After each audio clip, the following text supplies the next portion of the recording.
La crisis de los semiconductores se ha convertido en un problema cotidiano de todos los ciudadanos. Retrasos para recibir un coche o incluso una lavadora.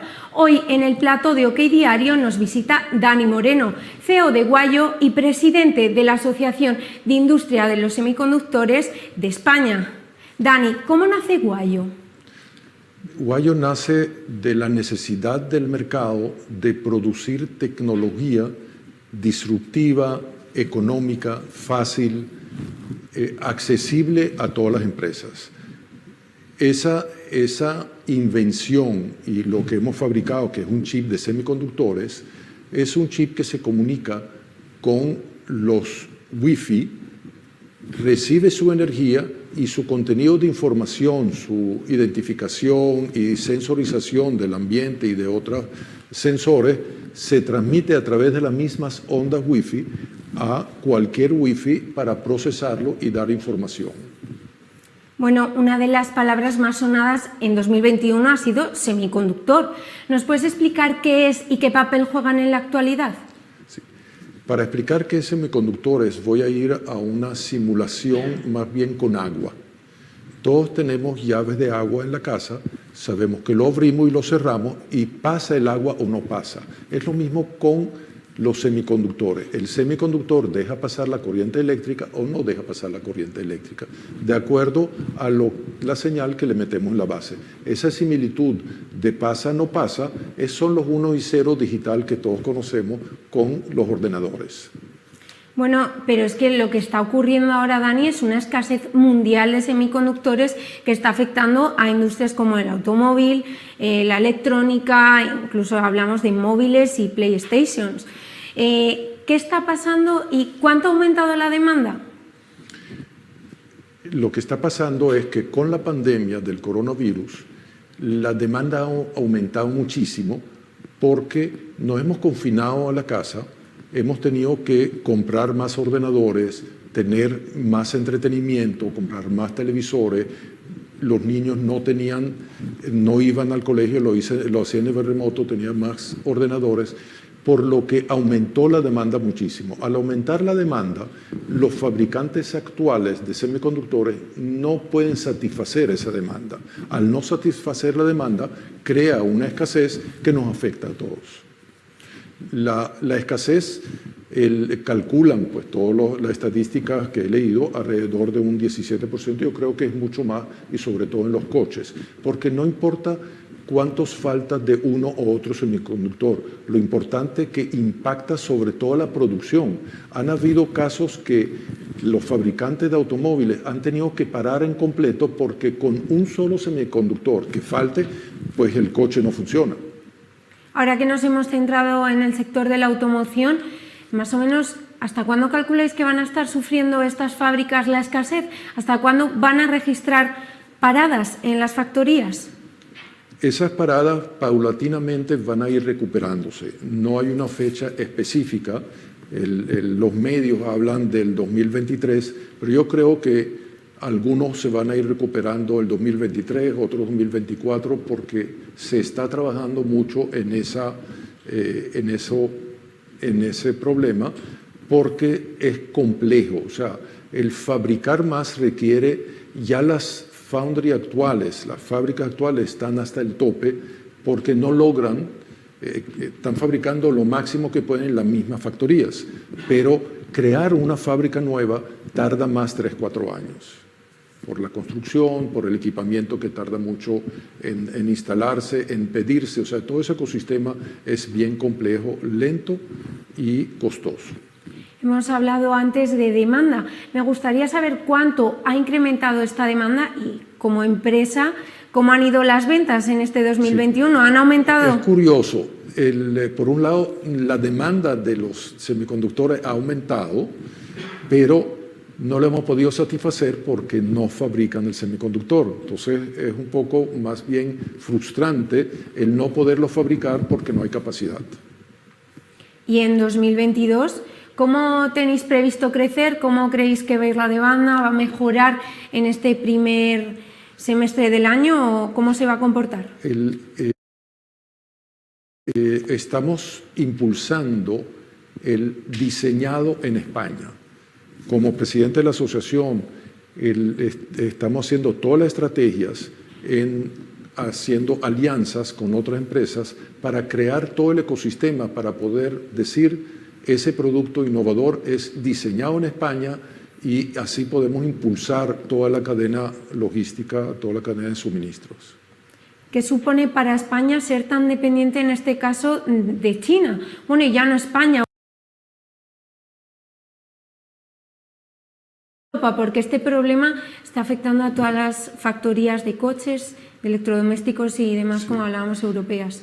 Me gustaría agregar, aparte de China, a Corea del Sur y a Taiwán, quienes son los únicos países que producen tecnología con nodos de 5 nanómetros, 7 nanómetros, 3 nanómetros. En China no lo hay esa tecnología, más bien dependemos más de Taiwán y de Corea del Sur, afortunadamente. Y esa dependencia en sitios remotos nos ha hecho pensar en la estrategia de crear factorías en España de semiconductores. O sea, el Act Chip, que recién hoy, que tenemos que festejarlo, ha sido publicado y aprobado, entonces tenemos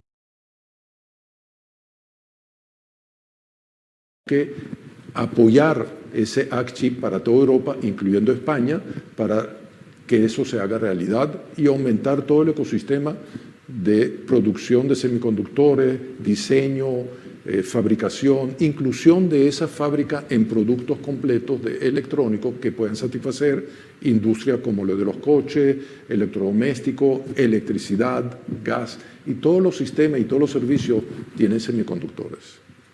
Dani, te tengo que preguntar por lo que acabas de comentar, esa fábrica de microchips en España. ¿Crees que es posible? Claro que sí. Lo que tenemos que apuntar es que tenemos que hacer una estrategia específica para que satisfaga a España y Europa. No podemos tratar de hacer una fábrica de 5 nanómetros, que es lo más avanzado, iniciando.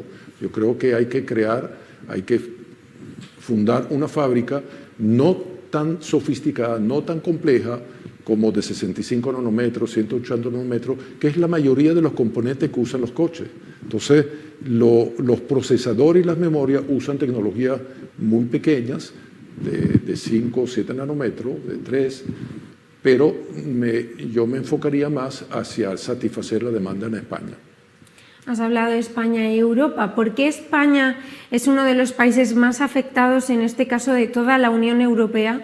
Está sufriendo tanto. No es únicamente España, sino muchos de los países de Europa estamos en ese problema, en esa escasez. Y es porque esa industria estratégica de semiconductores poco a poco se ha ido a esos dos países, se ha ido concentrando y tenemos que ganarle al tiempo todo el tiempo perdido. Disculpa la redundancia.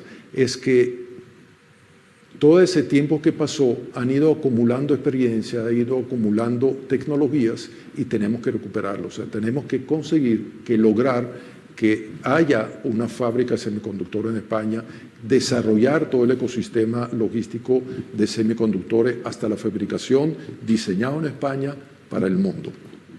Bueno, y ya para terminar, creo que es importante mencionar el vehículo eléctrico porque es al final contiene muchos microprocesadores. Yo te quería preguntar cuánta demanda hay ahora mismo pendiente de satisfacer, si tienes algún porcentaje y cómo se enfrenta ante ello el vehículo eléctrico. Lo que es interesante los vehículos eléctricos porque el vehículo eléctrico va a tener menos componentes que los vehículos no eléctricos, pero la mayoría, un 40% de los componentes del vehículo van a ser electrónicos. O sea, va a aumentar esa necesidad de semiconductores del vehículo eléctrico y un mensaje para los empresarios de partes que fabrican para coches que tienen que actualizarse, tienen que innovar. Empresa que no va a innovar, que no va a incluir nueva tecnología de semiconductores, que nosotros vamos como asociación queremos apoyar, va a tender a desaparecer, porque los nuevos coches no van a tener nada que ver con los coches actuales. Entonces, invito realmente a desarrollar todo el sistema nuevo de coches para que desarrollemos la industria. Bueno, y hablabas de que ha aumentado, ¿no?, esa demanda de chips. ¿Llegará un momento que aumente tanto que no haya para satisfacer, ¿no? Lo más difícil a nivel de ingeniería es calcular la demanda que no existe. O sea, calcular la demanda futura es prácticamente imposible. Nosotros podemos calcular la estadística pasada y extrapolar en una evolución. Evolución quiere decir que es una curva lenta que va subiendo, anualmente incrementa, sube 10%, 15%, 100%, no importa. Pero una vez que la sé, me puedo adaptar. Pero en una demanda tan creciente que fue represada por mucho tiempo, porque las cosas nuevas vamos a retrasarlo un poco, no es para ahora, vamos a dejarlo para después. Esa forma de retraso ha hecho que cuando vino la pandemia hubo una disrupción y ese punto de inflexión donde la curva se parte y empieza a crecer muchísimo es lo que yo llamo una demanda no prevista. Entonces, eso es muy difícil y obviamente crear nuevas fábricas, nuevas foundry para semiconductores es importantísimo. Las fábricas actuales, si no suben la demanda, definitivamente no van a poder satisfacer la demanda. Pues muchas gracias, Dani, por resolvernos todas nuestras dudas con los semiconductores. Seguro.